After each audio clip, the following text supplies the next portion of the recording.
So if you're a leader and you don't see the behaviors that you want, the only person responsible is you. What up guys, this is your leadership coach Jason. Today we're going to be breaking down one of the interviews of Minister Tharman, one of Singapore's leaders at Gallen Symposium in the UK in 2015. If you are a leader, this is a perfect example to watch and learn from. And this video had over 1 million views, so check it out. People think of Singapore as an economic success. That's what sort of catches attention very easily, per capita GDP and so on. But what was really interesting and unique about Singapore was social strategy, and most especially the fact that we took advantage of diversity, different races, different religions, and melded a nation where people were proud of being who they were, but were Singaporean first. All right. So what he was saying was that we came in a society where we have a lot of different religions, a lot of different races. And one of the things about a leader is that how do you get all these diversity and differences, and how do you make it into a strength? So that is one of the key things a leader needs to do. Of all these differences, how do you see these differences where 1 plus 1 is 10? Also, 1 plus 1 gleich 10. Make those differences a strength. And second thing, when it comes to differences, people have very different way of working. And that's one of the greatest challenges of a leader. How do I get these people in my team to work together? One of the things you need to do is to align them to something that is common. A common alignment, a common strategy where they can actually start to work with each other in a way that's most productive. First and foremost. But was it melded from top down? And we can't get away from the figure of Lee Kuan Yew himself. Yes. You know, it wasn't there at the beginning. He imposed it. The natural workings of society would not have led it to that happening. Right. Not just in Singapore, but anywhere in the world. I like the idea of him saying that there's a natural workings of society. That means there's something in society or in your team that's already very natural for them. So we need to up our game in terms of our leadership to be able to actually counter that natural working of society. The natural workings of society would have just as easily and more likely have led to mistrust, discomfort, bigotry, and what we see in abundance in many countries in the world today. So what he's saying is that we need to actually step into that natural workings of society. Within your team, there's already a certain culture. The culture most of the time is based on the neglect. By who? Actually, it's by you, the leader. See, it's your fault. No. Yes, it's your fault. No. Yes, it is. It's not.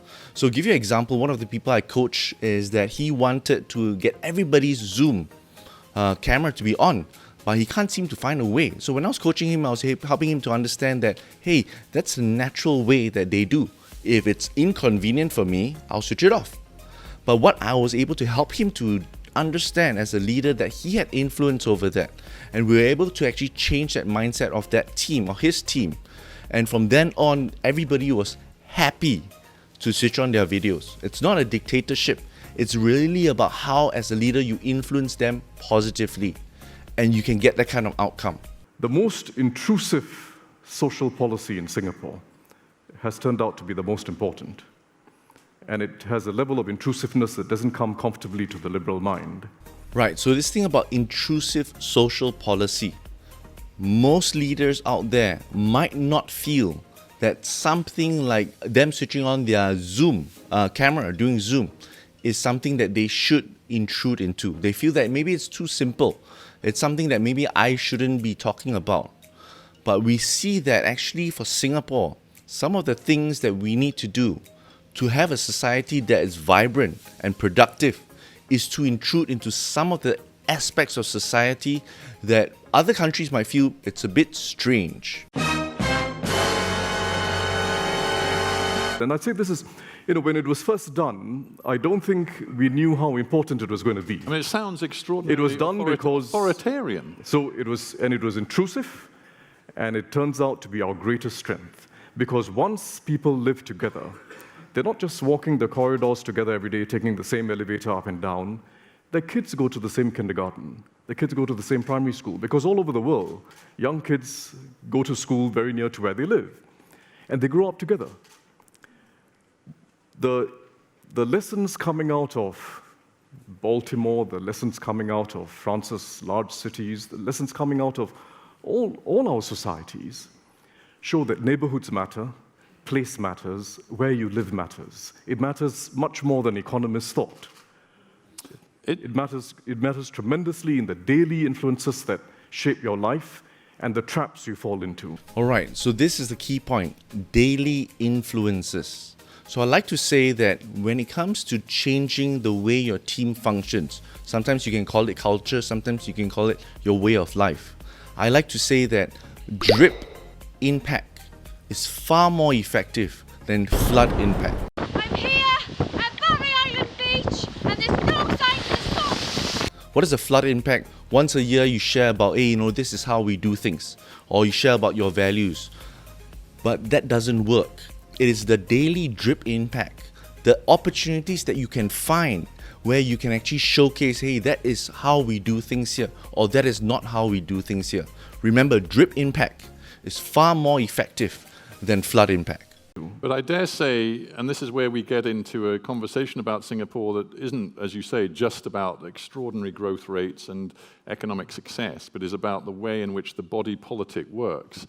To some of us sensitive flowers in the West, the authoritarianism that underpins that approach to managing a society feels uncomfortable to us. All right, so when it talks about authoritarian way of doing things, the best cultures out there have that leader who actually helps to lay out what exactly we do on different scenarios when we're talking to each other, when we make a mistake. So that could sound quite intrusive, but that is essential. If you want to build a great culture, that is essential.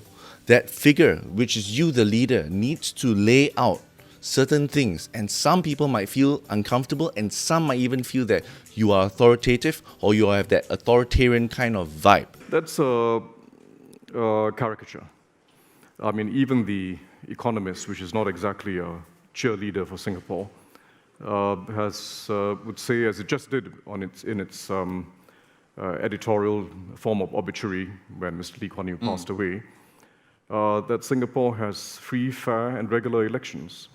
We are a parliamentary democracy, not in exactly the same mold as Britain or the United States, certainly.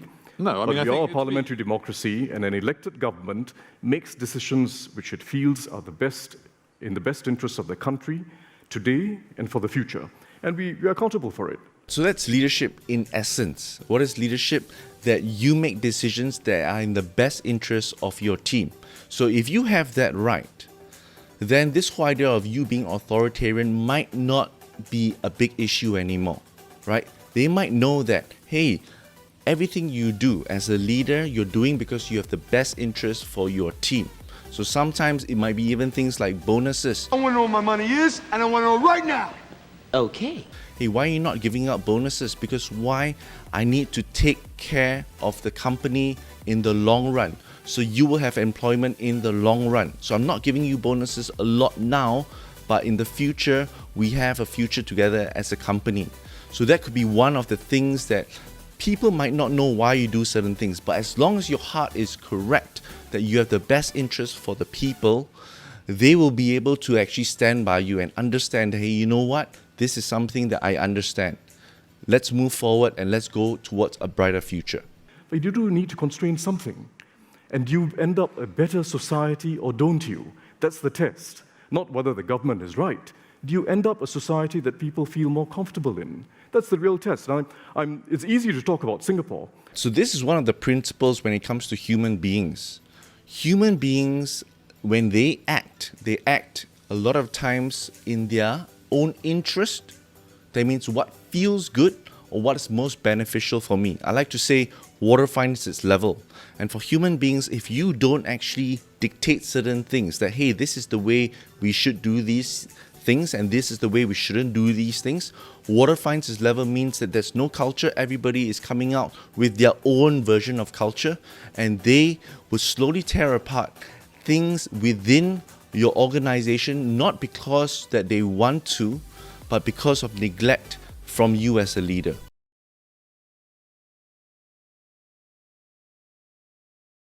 Alright, so when we come to this end of this video, what we're trying to do is that we're trying to understand that culture needs to be intentional. It needs to be surgically intentional. Starting with you as a leader, you need to actually help people understand this is the right way of doing things. If your team members, without you present, can say things like to somebody else who sees a behavior that's a bit wrong in your books, that person needs to be able to say things like, hey, we don't do it this way here. So if you think about it, there are some teams within the same organization that are so much more grateful. Everybody says thank you. Or if you think about another team that everything is about excellence, they go towards world-class excellence and everybody understands that, hey, if that is a 6 upon 10, it is a no-go. It must be minimum a 9 upon 10. Why did these happen? It is all intentional. Daily intentional building of culture. So if you're a leader and you don't see the behaviors that you want, the only person responsible is you.